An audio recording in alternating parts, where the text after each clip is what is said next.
அவருடைய மற்ற அரசியலில் நமக்கு பெரிய அளவில் உடன்பாடு இல்லை, சமூகத்துக்கு அதில் ஈடுபாடு இல்லாததால் அவருடைய இந்த நியாயங்கள் எடுபட மாட்டேனுது. அந்த குரலை இடதுசாரி பேசியிருக்கணும், செல்வ பெருந்தகை பேசியிருக்கணும்.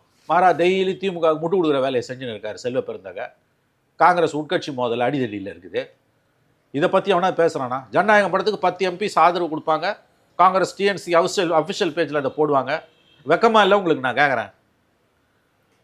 அது ஒரு படம், மேட்ரு கோர்ட்டில் இருக்குது. அது அவ்வளோ கோர்ட்டில் இவ்வளோ இருக்கும்போது நீங்கள் இவ்வளோ பேசுகிறதே கண்டெம்ப்ட். ஒரு விதத்தில் ஆட்சியில் பங்கு இல்லை பங்கு வேணாம், இதான் இன்னைக்கு முக்கியம் இல்லை. உங்கள் பிரச்சனை ஏன் தமிழ்நாட்டு பிரச்சனையாக மாத்திர? தமிழ்நாடு இன்னைக்கு இவ்வளோ கொந்தளிப்பாக இருக்கும்போது ஏன் காங்கிரஸ் கமிட்டி சைலண்டாக இருக்குது?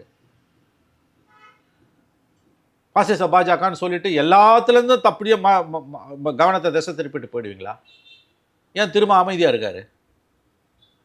இல்லை நாங்கள் போராடணும்வாங்க. எங்கே போராடினீங்க? நீங்கள் சீமான் பேசுகிற பேச்சை கூட திருமாவால் பேச முடியல. கிட்டத்தட்ட நீங்கள் அதான் ஒத்து ஊதுறாங்கன்னு சொன்னார்ல, அவர் விடாமல் ஊதுறாங்கன்னார்ல பழகிறப்பையா. துரதிருஷ்டவசமாக தான் உண்மை. இது கூட்டணி அரசாக இருந்து நீ இந்த ஸ்டாண்டில் இருந்தேன்னா கேட்க மாட்டான். இது உங்க கவர்மெண்ட். நீ அரசுல உங்களுக்கு பங்கே இல்லை, ஆட்சியில பங்கு இல்லாத போது இந்த அரசுக்கு நீ அவ்வளவு முட்டு கொடுக்குற? எது காவடி தூக்குறீங்க? அப்ப இதெல்லாம் எலெக்ஷன்ல காட்டும் இவங்களுக்கு.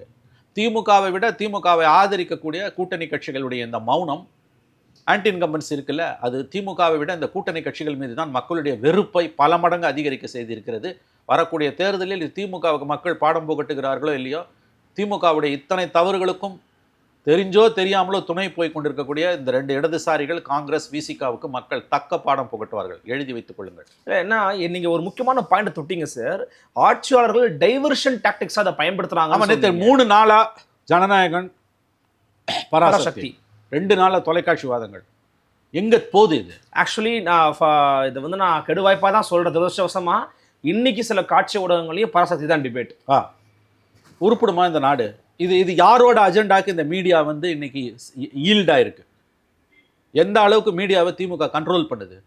10 வருஷமா பிஜேபி கவர்மெண்ட் எப்படி அங்க கண்ட்ரோல் இப்போ மாறி இருக்கு. டெல்லியிலே அர்னாப் கோஸ்வாமி எடுத்து பேச ஆரம்பிச்சிருக்காரு. அதுக்கு 1000 காரணம் இருக்கலாம், அது வேற. பேசுறாரு, அது வரைக்கும் சந்தோஷம். அது வரைக்கும் பேச சந்தோஷம். இந்தியா டுடே பேசுது, என்டிடிவி பேசுதுங்க. அதானி கையில் வச்சிருக்க என்டிடிவி அரசுக்கு எதிராக பேசுது.